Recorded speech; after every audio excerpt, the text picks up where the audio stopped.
أعوذ بالله من الشيطان الرجيم بسم الله الرحمن الرحيم الحمد لله رب العالمين نحمده ونصلي على رسوله الكريم أما بعد অধ্যকার এই মরহুম আল্লামা H M Yahiur Rahman স্যারের স্মরণে আজকের এই দ্বিতীয় আলোচনা দোয়ার অনুষ্ঠানের সম্মানিত মডারেটর, আজকের অনুষ্ঠানের সম্মানিত প্রধান অতিথি, আজকের অনুষ্ঠানের বিজ্ঞ আলোচকবৃন্দ এবং উপস্থিত মরহুমের দুজন সুযোগ্য সন্তান আলেমে দ্বীন খালেদ ইয়াহিয়া ও হাসান ইয়াহিয়া, আসসালামু আলাইকুম ওয়া রাহমাতুল্লাহি ওয়া বারাকাতুহু। ওয়ালাইকুম আসসালাম। আল্লাহ রাব্বুল আলামিনের কাছে শুকরিয়া আদায় করছি আজকের এই মহতী অনুষ্ঠানে কথা বলার সুযোগ পেয়েছি। সত্যি আমাদের মাঝে নক্ষত্রের মতো একজন দায়ীর আল্লাহ ছিলেন প্রফেসর ডক্টর মরহুম ইয়াহিউর রহমান স্যার। স্যার বহু গুণে গুণান্বিত। প্রথমত আমি মরহুমের রুহের মাগফিরাত কামনা করে দু একটি কথা বলার চেষ্টা করব। একজন আলেমে দ্বীনের যে মাকসুদ, যে উদ্দেশ্য, যে লক্ষ্য থাকে এবং যে গুণবৈশিষ্ট্য থাকে, professor doctor H M Yahiur Rahman স্যারের মধ্যে সবগুলো গুণ বৈশিষ্ট্য ছিল। যেমন স্যার বহু শিক্ষকের শিক্ষক, বহু দায়ীর দায়ী আল্লাহ উস্তাজ, দীর্ঘ শিক্ষা জীবন এবং শিক্ষকতা জীবন এবং আমৃত্যু স্যার যেভাবে এলেম বিতরণ করেছেন তার দুই একটি উদাহরণ দিয়ে আমি আমার বক্তব্য শেষ করব। সম্মানিত উপস্থিতি, আমি স্যারকে প্রথম দেখিয়েছি স্যার সিনা মাদ্রাসায় কোন এক মাহফিলে।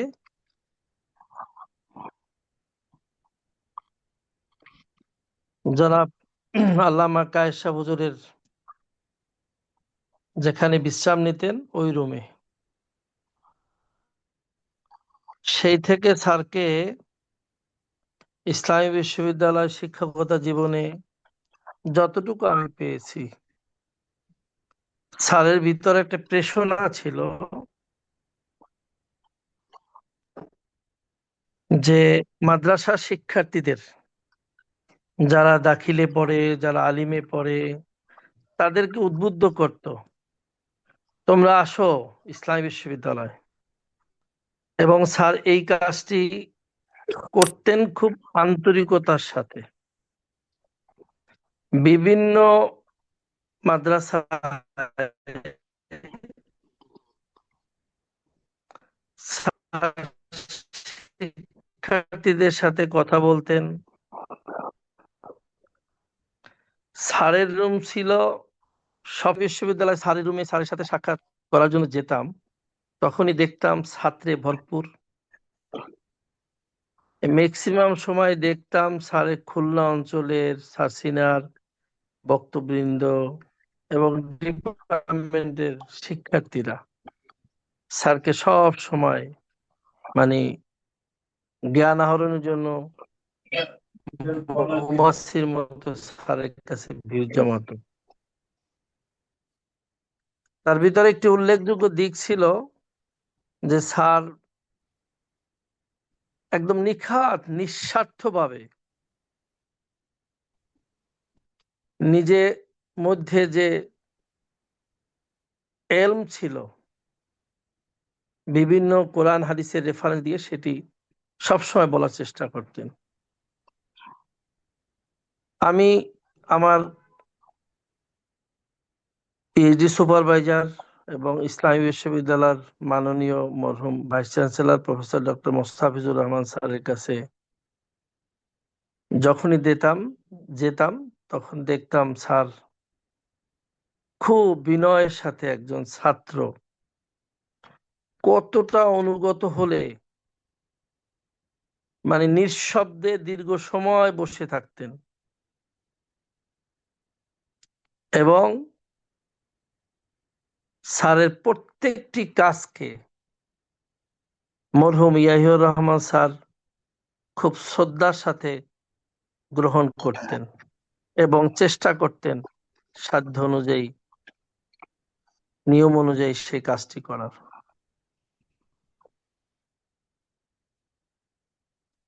স্যার একদিন আমাকে বললেন যে তুমি ভাগ্যবান যে তুমি আমার ওস্তাদ, এ যুগে তো এরকমের পণ্ডিত মানুষ নেই। মোস্তাফিজুর রহমান স্যারের কথা বললেন, তুমি তার ফেলো হতে পেরেছো এই বয়সে, তুমি ভাগ্যবান। সত্যিই আমি স্মরণ করছি মাননীয় সাবেক vice chancellor professor doctor Mostafizur Rahman স্যারকে। আমি স্যারের কাছ থেকে যা শিখেছি সেটি আমল করার চেষ্টা করি। সর্বশেষ স্যারের সাথে উত্তরায় দেখা একটি অনুষ্ঠানে।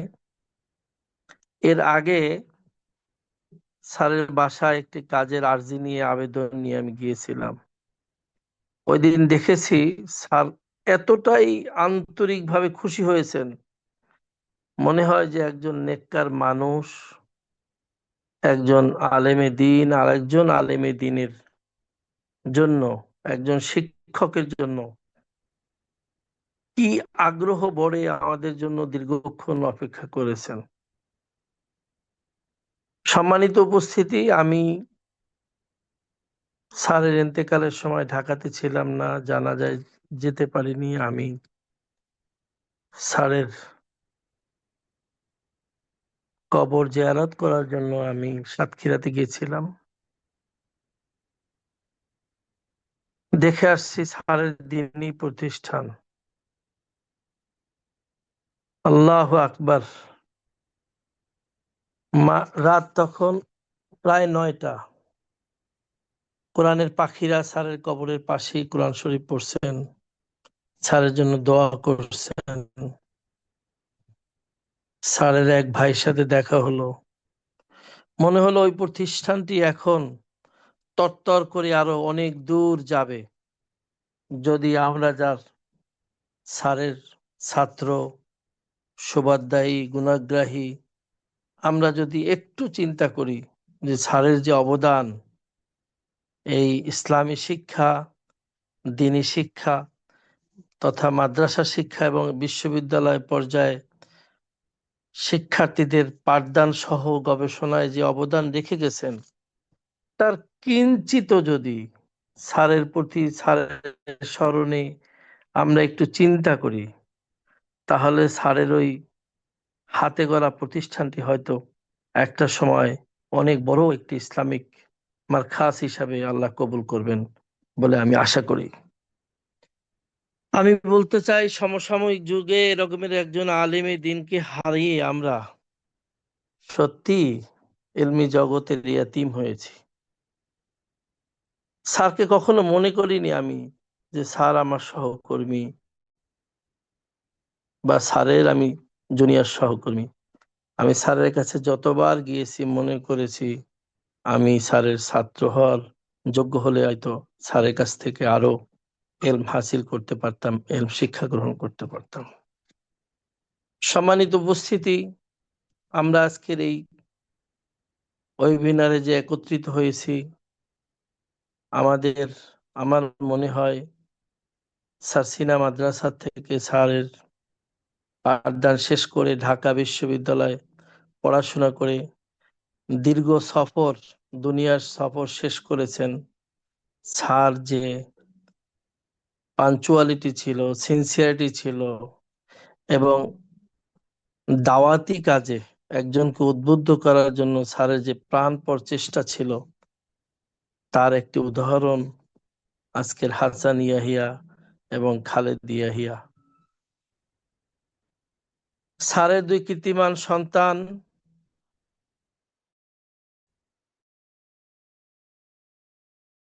সত্যি রেখে যাও, আজকে আমরা তারই আহ্বানে আমরা একত্রিত হয়েছি। আমি মনে করি আপনাদের পক্ষেও যদি সম্ভব হয়, যদি সাতক্ষীরায় স্যারের যেখানে শুয়ে আছেন, যেখানে স্যারের প্রতিষ্ঠান আছে, ওটি দেখলে আপনি মনে করতে পারবেন কতটা আন্তরিক হলে শত শত মাইল দূরে সুদূর কুষ্টিয়া থেকে সাতক্ষীরা একটা প্রতিষ্ঠান গড়ে রেখে গেছেন এবং যেখানে স্যার শুয়ে আছেন। খুবই অত্যন্ত আন্তরিকভাবে আমরা আল্লাহ রাব্বুল আলামিনের কাছে শুকরিয়া আদায় করছি এবং নাজাত আশা করছি এবং জান্নাতের সর্বোচ্চ মাকাম আল্লাহ রাব্বুল আলামিন যেন স্যারকে দেন এবং স্যারের নেক আমলগুলোর জন্য যেন আল্লাহ আমাদেরকেও কবুল ও মঞ্জুর করেন। ঠিক স্যারের ইন্তেকালের কিছুদিন আগেই খালাম্মা ইন্তেকাল করেছেন। খালাম্মার ইন্তেকাল এবং স্যারের ইন্তেকালে সত্যি এই পরিবারটি যেন আল্লাহ রাব্বুল আলামিনের কাছে ধৈর্যের পরীক্ষায় পাশ করেন। আল্লাহ যেন এই পরিবারকে শোক সইবার সামর্থ্য দেয় এবং আমি আশা করি সকলের কাছেই খালেদ ইয়াহিয়া এবং হাসান ইয়াহিয়ার কাছে খুব শীঘ্রই স্যারের স্মরণে একটি স্মারক গ্রন্থ যেন উদ্যোগ গ্রহণ করা হয়। সেখানে যেন আজকের উপস্থিতি, গত দোয়ার অনুষ্ঠানের উপস্থিতি এবং স্যারের যারা গুণগ্রাহী, স্যারের আন্ডারে যারা অনার্স মাস্টার্স করেছেন, এমফিল পিএইচডি করেছেন, তাদেরকে একত্রিত করে আরো ছোট পরিসরে, বড় পরিসরে, বিভাগ অনুযায়ী তালিকা করে একটি স্মরণিকা লেখা, আহ্বান করে একটি স্মরণিকা করা হয়। এই আশাবাদ ব্যক্ত করে সকলের কাছে আবারও দোয়া চেয়ে স্যারের জন্য এবং আল্লাহ যেন আমাদের সকলকে ঈমান নিয়ে কবরে যাওয়ার তৌফিক দেন, এই আশাবাদ ব্যক্ত করে আমি বক্তব্য শেষ করছি। আসসালামু আলাইকুম ওয়া রাহমাতুল্লাহি ওয়া বারাকাতুহু।